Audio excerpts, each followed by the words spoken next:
کیا آپ بھی اسٹرگل سے تھک گئے ہیں؟ شاید آپ کو یہ بات کوئی نہیں بتائے گا۔ زندگی میں مشکل کیوں آتی ہے اور سکون کیوں نہیں؟ تو شاید یہ پیغام خاص آپ کے لیے ہے۔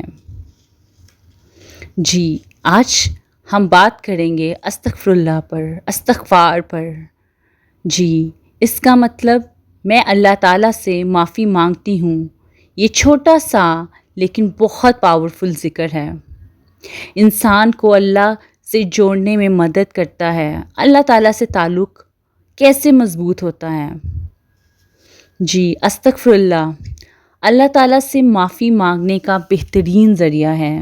قرآن میں اللہ تعالیٰ فرماتا ہے، اپنے رب سے معافی مانگو، بے شک وہ بہت معاف کرنے والا ہے۔ ہماری زندگیوں میں ہر طرف پریشانیاں ہیں اور سکون کہیں پر بھی میسر نہیں۔ ہم سب اپنی زندگیوں میں اتنا مصروف ہیں اور اتنی سٹرگلز کر رہے ہیں، لیکن اس کے نتیجے میں ہمیں وہ چیز نہیں ملتی جس کی ہم امید کرتے ہیں، کیونکہ کہیں نہ کہیں کچھ مسنگ ہے۔ اور وہ کیا مس ہے؟ وہ اللہ سے تعلق میں وہ کمی مس ہے جو ہم بنا نہیں پائے۔ سم ٹائم ہم سب کچھ کر لیتے ہیں، لیکن پھر بھی کوئی نہ کوئی چیز میں ہمیں اس طرح کی برکت نصیب نہیں ہوتی جو ہم ایکسپیکٹ کر رہے ہوتے ہیں۔ تو استغفر اللہ ایک بہترین عمل ہے اللہ تعالیٰ سے تعلق جوڑنے کا۔ بے شک ہم نے کوئی غلطی نہیں کی ہوئی ہو، بے شک ہم نے کوئی گناہ نہیں کیا ہو، لیکن جانے انجانے میں ہم کر بیٹھتے ہیں۔ آج کل رزق میں، دولت میں ہم کہتے ہیں برکت نہیں ہے۔ کیوں؟ چیزیں تو وہی چل رہی ہیں۔ ایکچولی ہمارا تعلق اور ہمارا باؤنڈ اللہ سے اس طرح کا مضبوط نہیں رہا۔ ہم اپنی چیزوں میں، اپنی مصروفیات میں اتنا مصروف ہو گئے ہیں کہ ہم اللہ سے تعلق میں پیچھے رہ گئے ہیں، جو کہ اللہ تعالیٰ کہتا ہے کہ مجھ سے آپ تعلق بہتر کرو، اللہ سے تعلق مضبوط کرو، اللہ پر بھروسہ کرو اور پھر صبر کرو اور پھر نتیجہ دیکھو۔ جی، تو قرآن پاک میں بھی صاف صاف بیان کر دیا گیا کہ قرآن میں اللہ تعالیٰ فرماتا ہے، اپنے رب سے معافی مانگو، بے شک وہ بہت معاف کرنے والا ہے، یہ روح کو پاکیزگی کی دیتا ہے۔ روزانہ 70 سے زیادہ مرتبہ محمد صلی اللہ علیہ وآلہ وسلم استغفار فرماتے تھے۔ اسی طرح ہمارے روزمرہ کی زندگیوں میں بہت سی مشکلات ہیں، رشتوں میں پریشانیاں ہیں، تعلقات بہتر نہیں ہیں، کاروبار بہتر نہیں ہے۔ اس کا ایک ہی جو ہے وہ آپ کو میں بتاؤں گی کہ صرف استغفار کر کے دیکھیں۔ حدیث کے مطابق استغفار رزق میں برکت اور پریشانیوں سے نجات کا سبب بنتا ہے۔ جو شخص کثرت سے استغفار کرتا ہے، اللہ اس کے لیے ہر مشکل سے راستہ نکال دیتا ہے۔ ہر مسلمان کو دن میں بار بار استغفار کرنا چاہیے تاکہ اللہ کی رحمت اور مغفرت حاصل ہو سکے۔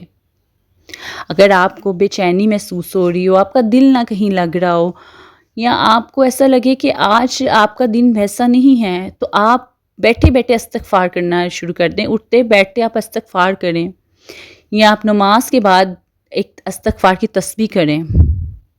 اللہ اپنے بندوں کو صرف آزماتا ہے، اور یہ آزمائش سے نکلنے کے بعد اللہ تعالیٰ کی جو رحمتوں اور کرموں کا نتیجہ ہے وہ پھر اللہ بے پناہ دیتا ہے۔ اللہ سے اپنی غلطیوں کی معافی مانگیں۔ آپ اپنی غلطیوں کا احساس کرتے ہیں، استغفار کے ذریعے آپ کا دل بدل جاتا ہے، دل ہلکا ہوتا ہے اور سکون ملتا ہے، اللہ کے قریب ہونے کا احساس ہوتا ہے۔ کچھ آسان طریقے اللہ سے تعلق مضبوط کرنے کے لیے، یہ صرف ایک بہت مختصر طریقہ ہے۔ روزانہ کچھ وقت دعا اور ذکر کے لیے رکھیں اور نماز کی پابندی کریں۔ استغفر اللہ، الحمدللہ، سبحان اللہ، یہ پابندی سے ادا کرتے رہیں۔ اپنی زبان سے ان کی ادائیگی کو زیادہ سے زیادہ رکھیں۔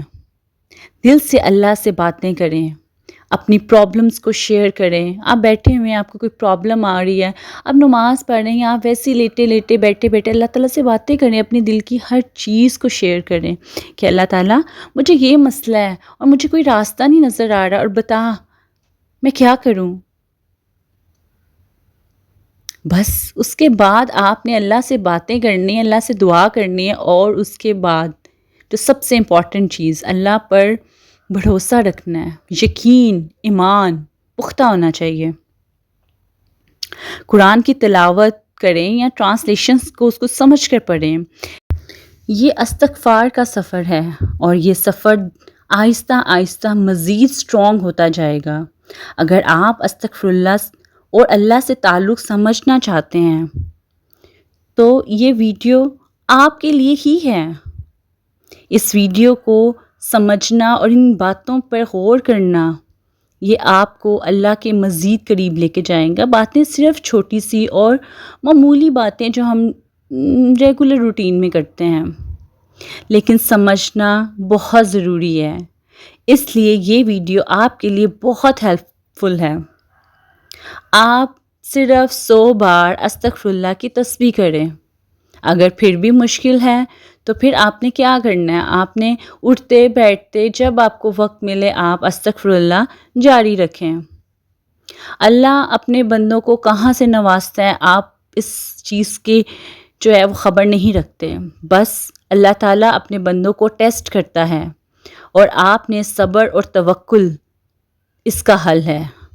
استغفار، نماز، پازیٹیو سوچ، دعا، بس. اور آپ کے لیے کچھ بھی امپورٹنٹ نہیں ہونا چاہیے.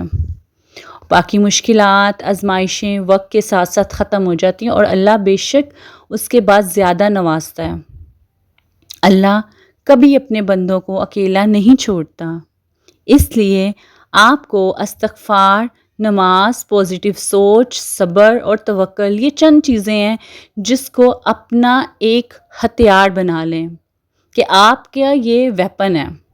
آپ کے پاس کچھ نہیں ہے، آپ کے ہاتھ خالی ہیں، اوپر اللہ ہے اور نیچے آپ کے پاس یہ ویپنز ہیں، اور آپ نے ان کے ذریعے دنیا فتح کرنی ہے. اور اس دنیا کے ساتھ ساتھ آپ اس اگلی دنیا جو کہ ہمیشہ رہنے والی ہے، جو کہ ختم نہ ہونے والی ہے، روز حشر میں جہاں ہمارا جو ہے حساب کتاب ہوگا، اس کے لیے بھی آپ تیاری کر رہے ہیں. دیکھیں، اس لیے اپنے رب پہ، اللہ پر یقین رکھیں. صبر، توکل، استغفار، نماز، اور سب سے اہم آج کے دور میں پازیٹیو سوچ، اس کو اپنا ساتھی بنا لیں. اللہ کبھی بھی آپ کو مایوس نہیں کریں گے. اللہ کبھی اپنے بندوں کو اکیلا نہیں چھوڑتا، اور اللہ تعالیٰ ہی ہیں جو ہر حال میں ہمارے ساتھ ہیں. اور اللہ پر یقین رکھیں. اگر آپ کو میری یہ ویڈیو اچھی لگی ہو تو میرے چینل کو سبسکرائب کریں اور بیل آئیکن کو دبائیں. اور اگر آپ چاہتے ہیں کہ آپ کو اس طرح کی ویڈیوز ملتی رہیں تو ان کو اپنے پیاروں کے ساتھ ضرور شیئر کریں. آپ کے سبسکرائب کرنے سے اور لائک کرنے سے ہمیں موٹیویشن ملتی ہے اور ہم نیو ویڈیو بناتے ہیں. بہت شکریہ. اللہ حافظ.